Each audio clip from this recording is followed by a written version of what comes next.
আশীর্বাদ। আপনার কি নাম? রবির হক। রবিউল হক না? জি। আপনার বাড়ি কি এখানে? জি। এখানে না? এখানে কোথায়? জেরাগঞ্জ। জোরালগঞ্জ। ও, এখানে কি জন্য আসছেন? বাবা সাহায্য খুঁজি, অকন্যা মাঝে মাঝে মানে সাহায্য মাঝে খুঁজি।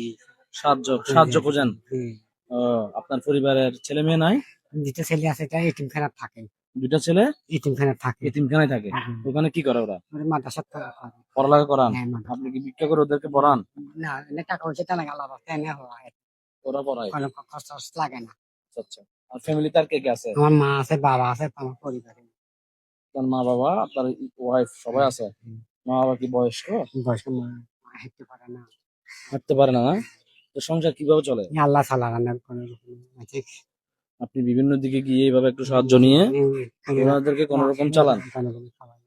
আগে আপনি কি করতেন? আমি বাবার আগে কিছু করতাম না, আমি ওই ছোটবেলাটা আমার পঙ্গু? মানুষ সাহায্য মাঝে। আচ্ছা, আপনার কি নাম? রবি হক। রবিউল হক না? জি। বাড়ি জোরালগঞ্জ না? প্রিয় বন্ধুরা, আসলে আজকে আমি বর্তাকিয়াতে একটা কাজে আসছিলাম।